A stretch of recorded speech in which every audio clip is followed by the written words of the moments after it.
সুপ্রিয় দর্শক, আসসালামু আলাইকুম। সবাইকে স্বাগত জানাচ্ছি আজকের গুরুত্বপূর্ণ সংবাদে। প্রথমেই জানিয়ে দিচ্ছি সংবাদ শিরোনাম, পরে বিস্তারিত। গাজায় কি তাহলে যুদ্ধবিরতি ভেঙে গেছে? এদিকে হামাস নির্মূলে গাজায় সেনা পাঠাতে প্রস্তুত মধ্যপ্রাচ্যের কয়েকটি দেশ, দাবি ট্রাম্পের।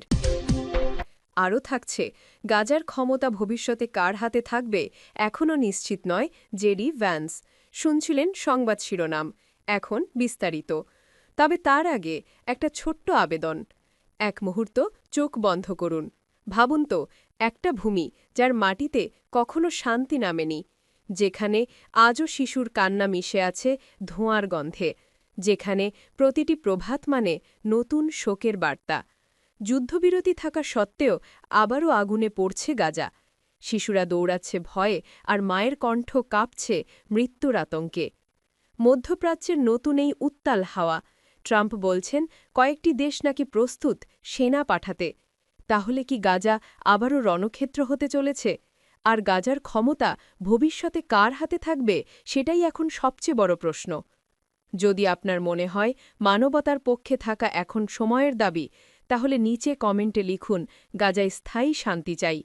আর যদি আপনি চান সত্য খবর, নির্ভীক বিশ্লেষণ আর মানবতার কণ্ঠ পৌঁছে যাক প্রতিটি ঘরে, এখনই সাবস্ক্রাইব করুন আমাদের চ্যানেলটি। আপনার একটা সাবস্ক্রাইব আমাদের জন্য নয়, মানবতার পক্ষে একটি কণ্ঠ যোগ করা। চলুন বেশি কথা না বাড়িয়ে বিস্তারিত জেনে নিই। গাজায় কি তাহলে যুদ্ধবিরতি ভেঙে গেছে? ইসরায়েলের হামলায় নিহত এক ফিলিস্তিনি শিশুর মরদেহ। মেডিকেল সূত্র অনুযায়ী ২০ অক্টোবর ২০২৫-এ মধ্য গাজার আল ঔদা হাসপাতালে দাফনের প্রস্তুতির সময়।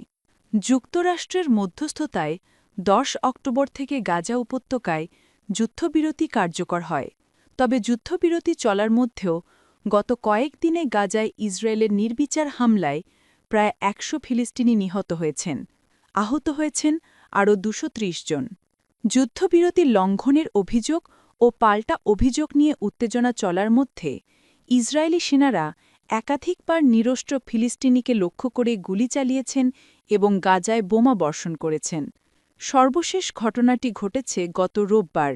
ইসরায়েল দাবি করেছে তাদের নিয়ন্ত্রণাধীন রাফা এলাকায় হামাস যোদ্ধারা তাদের সেনাদের উপর হামলা করেছেন, আর এই অভিযোগ তুলে তারা গাজায় হামলা চালিয়েছে। ২০২৩ সালের ৭ অক্টোবর ইসরায়েলে হামাসের হামলায় ১১৩৯ জন নিহত হন এবং প্রায় ২০০ জনকে বন্দী করে গাজায় নিয়ে আসা হয়। জবাবে সেদিন থেকেই গাজা উপত্যকায় নির্বিচার ও নৃশংস হামলা চালিয়ে যাচ্ছে ইসরায়েল। ২০২৩ সালের অক্টোবর থেকে গাজায় ইসরায়েলের হামলায় মোট ৬৮,০০০-এর বেশি মানুষ নিহত এবং ১,৭০,২০০ মানুষ আহত হয়েছেন। গাজায় ইসরায়েলের চালানো হত্যাযজ্ঞকে জাতিসংঘ সমর্থিত একটি কমিশন ও বিভিন্ন আন্তর্জাতিক সংস্থা জাতিগত নিধন হিসেবে উল্লেখ করেছে। এখন হামাস ও ইসরায়েলের মধ্যে যুদ্ধবিরতি লঙ্ঘনের পাল্টাপাল্টি অভিযোগের মধ্যে কিছু প্রশ্ন উঠছে। তা হল, যুদ্ধবিরতি আসলে কি ভেঙেছে? এখনও কি যুদ্ধবিরতি চলছে? ফিলিস্তিনি জনগণ কি শেষ পর্যন্ত শান্তি ও সহায়তা পাচ্ছেন? এ ব্যাপারে এখন পর্যন্ত আমরা যা জানি। কেন বলা হচ্ছে যুদ্ধবিরতির লঙ্ঘন হয়েছে? ইসরায়েলি সেনাবাহিনী গত রোববার বলেছে হামাস চুক্তি লঙ্ঘন করেছে এবং রাফায়ে সংগঠনটির ২ যোদ্ধা ২ ইসরায়েলি সেনাকে হত্যা করেছেন। এরপর ইসরায়েল গাজা উপত্যকায় ব্যাপক ও বিস্তৃত হামলা চালায়। হামাসের সশস্ত্র ভাগ কাসেম ব্রিগেডস বলেছে তারা কোনো সংঘর্ষের খবর জানে না। তাদের দাবি, রাফা এলাকা ইসরায়েলের নিয়ন্ত্রণে রয়েছে এবং ওই এলাকায় কোনো ফিলিস্তিনি যোদ্ধার সাথে ব্রিগেডসের যোগাযোগ হয়নি। হামাসের বিরুদ্ধে যুদ্ধবিরতি লঙ্ঘনের যে একটা অভিযোগই তোলা হয়েছে তা নয়। ইসরায়েল বলেছে হামাস ২৮ জিম্মির মরদেহ ফেরত দেওয়ার ক্ষেত্রে দেরি করছে। এই জিম্মিরা গাজায় ইসরায়েলের বোমা হামলার সময় নিহত হয়েছিলেন। হামাস শুরু থেকেই বলে আসছে যুদ্ধে বিধ্বস্ত ধ্বংসস্তূপের নিচ থেকে সব জিম্মির মরদেহ এবং প্রায় ১০,০০০ ফিলিস্তিনির মরদেহ খুঁজে বের করতে ভারী খননযন্ত্রের প্রয়োজন। যুক্তরাষ্ট্রের দেওয়া ২০ দফা প্রস্তাবের ভিত্তিতে এই যুদ্ধবিরতি হয়েছে। গত সেপ্টেম্বরের শেষের দিকে যুক্তরাষ্ট্র প্রস্তাবটি উপস্থাপন করে এবং কাতার, মিশর ও তুরস্কের সহায়তায় যুদ্ধবিরতি মধ্যস্থতা করা হয়। যুদ্ধবিরতির শর্তগুলো কী ছিল? যুক্তরাষ্ট্রের দেওয়া ২০ দফা প্রস্তাবের ভিত্তিতে এই যুদ্ধবিরতি হয়েছে। গত সেপ্টেম্বরের শেষের দিকে যুক্তরাষ্ট্র প্রস্তাবটি উপস্থাপন করে এবং কাতার, মিশর ও তুরস্কের সহায়তায় যুদ্ধবিরতি মধ্যস্থতা করা হয়। হামাস বলছে তারা সব জিম্মিকে মুক্তি দেওয়ার এবং একটি স্বাধীন ফিলিস্তিনি প্রশাসনের হাতে গাজার শাসনভার তুলে দেওয়ার শর্ত গ্রহণ করেছে। বাকি দাবিগুলোর বিষয়ে হামাস বলেছে এগুলোকে একটি অন্তর্ভুক্তমূলক ফিলিস্তিনি জাতীয় কাঠামোর মধ্যে রেখে সমাধান করতে হবে। তারা ওই কাঠামোর অবিচ্ছেদ্য অংশ হবে এবং এতে তারা সক্রিয়ভাবে ভূমিকা রাখবে। ইসরায়েল কি চুক্তির শর্ত মানছে? গাজার সরকারি গণমাধ্যম কার্যালয় বলেছে ইসরায়েল ৮০ বার যুদ্ধবিরতি চুক্তি লঙ্ঘন করেছে এবং অন্তত ৯৭ জন ফিলিস্তিনিকে হত্যা করেছে। গত শুক্রবার ইসরায়েলি সেনারা একটি সাধারণ যানে গুলি চালান, এতে জাইতুন এলাকার আবু সাবান পরিবারের ১১ জন সদস্য নিহত হন। এর মধ্যে ৭ জন শিশু এবং ৩ জন মহিলা ছিলেন। পরিবারটি তাদের বাড়িতে যাওয়ার চেষ্টা করছিল। গত রোববার গাজায় ইসরায়েলের নির্বিচার বিমান হামলা ও অন্যান্য হামলায় কয়েকজন নিহত হন। গতকাল ইসরায়েল আবার চুক্তি মেনে চলবে বলে ঘোষণা দেওয়ার পরও তারা গাজার উত্তরাঞ্চলের সুজাইয়া এলাকায় কয়েকজন ফিলিস্তিনিকে হত্যা করেছে। ইসরায়েলের দাবি ওই ফিলিস্তিনিরা ইসরায়েলি সেনাদের জন্য হুমকি তৈরি করেছিলেন। তারা হলুদ সীমারেখা অতিক্রম করেছেন। যুদ্ধবিরতি শুরুর পর গাজায় যে সীমা বরাবর ইসরায়েলি বাহিনী সরে এসেছে তাকে হলুদ সীমা বলা হয়। এই সীমানা পেরোনোর ক্ষেত্রে ফিলিস্তিনিদের উপর নিষেধাজ্ঞা রয়েছে। ইসরায়েল গাজায় ত্রাণ প্রবেশের উপর সীমাবদ্ধতা আরোপ করে রেখেছে এবং রাফা ক্রসিং বন্ধ রেখেছে। গত মঙ্গলবার জাতিসংঘকে ইসরায়েল বলেছে তারা কেবল ৩০০ ত্রাণবাহী ট্রাক প্রবেশের অনুমতি দেবে, যা চুক্তিতে উল্লেখিত সংখ্যার অর্ধেক। হামাস কি চুক্তির শর্ত মানছে? হামাস ২০ জীবিত জিম্মির সবাইকে মুক্তি দিয়েছে এবং বারবার ইসরায়েলের বিরুদ্ধে যুদ্ধবিরতি লঙ্ঘনের অভিযোগ তুলেছে। ২৮ জিম্মির মধ্যে ১২ জনের মরদেহ উদ্ধার করে ফেরত দেওয়া হয়েছে। গত শুক্রবার হামাস আবারও বলেছে তারা চুক্তির শর্ত মেনে চলতে প্রতিশ্রুতবদ্ধ। তবে ইসরায়েলি বোমা হামলায় বিধ্বস্ত ভবনের ধ্বংসস্তূপের নিচ থেকে মরদেহ উদ্ধার করা খুবই কঠিন। হামাস যখন জিম্মির মরদেহ উদ্ধারের চেষ্টা চালাচ্ছে তখন গাজার উদ্ধারকারী সংস্থা সিভিল ডিফেন্স বলেছে অঞ্চল জুড়ে ১০,০০০-এর বেশি ফিলিস্তিনির মরদেহ ধ্বংসস্তূপে চাপা পড়ে আছে। গত শুক্রবার হামাস আবারও বলেছে তারা চুক্তির শর্ত মেনে চলতে প্রতিশ্রুতবদ্ধ, তবে ইসরায়েলি বোমা হামলায় বিধ্বস্ত ভবনের ধ্বংসস্তূপের নিচ থেকে মরদেহ উদ্ধার করা খুবই কঠিন। মানুষ কি বাড়ি ফিরতে পারছেন? সত্যি কথা বলতে না। ইসরায়েলের বোমা হামলায় পুরো এলাকা চিহ্নিত হয়ে গেছে, এতে তারা এলাকায় ফিরে তাদের বাড়ির ঠিকানা চিহ্নিত করতে পারছেন না। তাছাড়া ইসরায়েল একটি অদৃশ্য হলুদ রেখা টেনে রেখেছে। ওই রেখার বাইরে গেলে ফিলিস্তিনিরা গুলিবিদ্ধ হওয়ার ঝুঁকিতে থাকেন। বিষয়টি অনেকের মধ্যে ভয় তৈরি করেছে, বিশেষ করে তারা যারা জানেন না তাদের বাড়ি হলুদ রেখার ইসরায়েলি অংশে নাকি ফিলিস্তিনি অংশে, তা নিয়ে তারা ভয়ে আছেন।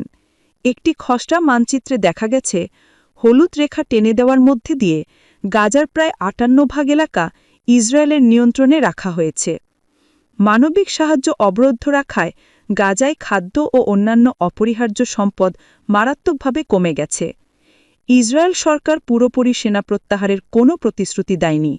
তারা বলেছে নতুন করে সন্ত্রাসের ঝুঁকি না দেখা দিলে তারা একটি বাফার জোন মেনে চলবে। বিশেষজ্ঞরা মনে করেন শর্তের এসব ফাঁকফোকর ইসরায়েলকে গাজায় অনির্দিষ্টকালের জন্য অবস্থান করার সুযোগ দেবে। তাহলে যুদ্ধবিরতি চলছে নাকি ভেঙে গেছে? যুক্তরাষ্ট্রের প্রেসিডেন্ট ট্রাম্প বলেছেন যুদ্ধবিরতি এখনও কার্যকর আছে। তিনি আবারও বলেছেন মার্কিন কর্মকর্তারা পরিস্থিতি খুবই শান্তপূর্ণ রাখতে নজর দেবেন। ইসরায়েলের হামলায় রোববার কয়েকজন নিহত হওয়ার পর ইসরায়েলি সেনাবাহিনী বলেছে গাজায় যুদ্ধবিরতি আবার শুরু হয়েছে এবং সহায়তা পৌঁছানোর ব্যবস্থা করা হচ্ছে। হামাস বলেছে তারা এখনও যুদ্ধবিরতির শর্ত মেনে চলতে এবং স্থায়ী শান্তি প্রতিষ্ঠায় কাজ করতে প্রতিশ্রুতবদ্ধ। এদিকে হামাস নির্মূলে গাজায় সেনা পাঠাতে প্রস্তুত মধ্যপ্রাচ্যের কয়েকটি দেশ, দাবি ট্রাম্পের। ফিলিস্তিনের স্বাধীনতাকামী সংগঠন হামাসকে নির্মূল করতে গাজায় সেনা পাঠাতে প্রস্তুত মধ্যপ্রাচ্যের বেশ কয়েকটি দেশ বলে দাবি করেছেন মার্কিন প্রেসিডেন্ট ডোনাল্ড ট্রাম্প। হামাসকে হুঁশিয়ারি দিয়ে তিনি বলেন তিনি এখন পর্যন্ত ধৈর্য ধারণ করে আছেন। চুক্তি ভঙ্গ করলে দ্রুততম সময়ে ক্ষিপ্র ও ভয়ঙ্করভাবে নিশ্চিহ্ন করা হবে হামাসকে। মঙ্গলবার সামাজিক যোগাযোগ মাধ্যম ট্রুথ সোশ্যালে দেয়া এক পোস্টে এমন দাবি করেন ডোনাল্ড ট্রাম্প। মার্কিন প্রেসিডেন্ট আরও বলেন হামাসকে নির্মূল করার কাজে তাকে সাহায্য করতে আগ্রহী মধ্যপ্রাচ্যের বেশ কয়েকটি মিত্রদেশ। ট্রাম্পের অনুরোধ মাত্রই গাজার উদ্দেশ্যে ভারী অস্ত্রশস্ত্রসহ সেনা পাঠাবে তারা। যদিও মধ্যপ্রাচ্যের কোন দেশগুলো এমন প্রতিশ্রুতি দিয়েছে তা স্পষ্ট করেননি ট্রাম্প। এর আগে গাজা যুদ্ধবিরতি চুক্তি মেনে চলতে হামাসকে সুযোগ দেবেন বলে জানিয়েছিলেন তিনি। তবে স্বাধীনতাকামী গোষ্ঠীটি চুক্তি ভঙ্গ করলে তাদের সম্পূর্ণ নির্মূল করা হবে বলেও হুমকি দেন তিনি। আরও থাকছে, গাজার ক্ষমতা ভবিষ্যতে কার হাতে থাকবে এখনও নিশ্চিত নয় জে.ডি. ভ্যান্স। যুক্তরাষ্ট্রের ভাইস প্রেসিডেন্ট জে.ডি. ভ্যান্স স্বীকার করেছেন যে গাজা উপত্যকার ক্ষমতা ভবিষ্যতে কার হাতে থাকবে তা তারা এখনই বলতে পারছেন না। তবে তিনি বলেছেন আপাতত গাজাকে পুনর্গঠন এবং অসামরিকীকরণের দিকে মনোযোগ দিচ্ছে ওয়াশিংটন। ইসরায়েলের রাজধানী জেরুজালেমে আয়োজিত এক সংবাদ সম্মেলনে ভ্যান্স বলেন গাজায় যুদ্ধবিরতি নিয়ে যুক্তরাষ্ট্র যা প্রত্যাশা করেছিল বাস্তবে পরিস্থিতি তার চেয়েও ভালো এবং তিনি প্রত্যাশা করছেন এই যুদ্ধবিরতির মধ্য দিয়েই গত 2 বছরের যুদ্ধের ভয়াবহ স্মৃতি পিছনে ফেলে আসা শুরু করবেন ইসরায়েল ও ফিলিস্তিনের বাসিন্দারা। এ সময় সাংবাদিকরা তাকে প্রশ্ন করেন ভবিষ্যতে গাজার শাসন ক্ষমতা কার হাতে থাকবে। জবাবে ভ্যান্স বলেন এ প্রশ্নের উত্তর আমি জানি না, তবে এখন আমাদের প্রয়োজন গাজাকে পুনর্গঠন করা এবং এটা নিশ্চিত করা যে ফিলিস্তিনিরা এখানে বসবাস করবে এবং গাজা ভবিষ্যতে আর কখনো ইসরায়েলের নিরাপত্তা এবং স্থিতিশীলতার জন্য হুমকি হয়ে উঠবে না। 2023 সালের 7 অক্টোবর ইসরায়েলের ভূখণ্ডে হামলা চালিয়ে 1200 জনকে হত্যা করে 250 জনকে জিম্মি হিসেবে গাজায় ধরে নিয়ে আসে গাজা উপত্যকা নিয়ন্ত্রণকারী গোষ্ঠী সশস্ত্র রাজনৈতিক গোষ্ঠী হামাস। এই হামলার জবাব দিতে এবং জিম্মিদের উদ্ধারে পরের দিন 8 অক্টোবর থেকে গাজায় অভিযান শুরু করে ইসরায়েলের প্রতিরক্ষা বাহিনী IDF।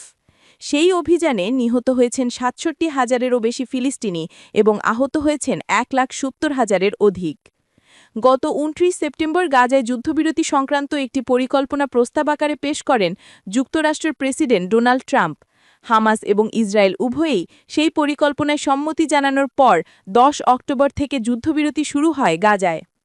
প্রেসিডেন্ট ট্রাম্পের প্রস্তাবিত পরিকল্পনায় 20টি পয়েন্ট রয়েছে। তার মধ্যে একটি পয়েন্টে বলা হয়েছে যুদ্ধবিরতির পর তিনি এবং যুক্তরাজ্যের সাবেক প্রধানমন্ত্রী টনি ব্লেয়ারের সমন্বয়ে একটি উচ্চ পর্যায়ের কমিটি হবে। সেই কমিটির অধীনে গাজায় একটি অরাজনৈতিক টেনোক্রেট সরকার গঠন করা হবে। সেই সরকারই আপাতত গাজার যাবতীয় বিষয় দেখভাল করবে।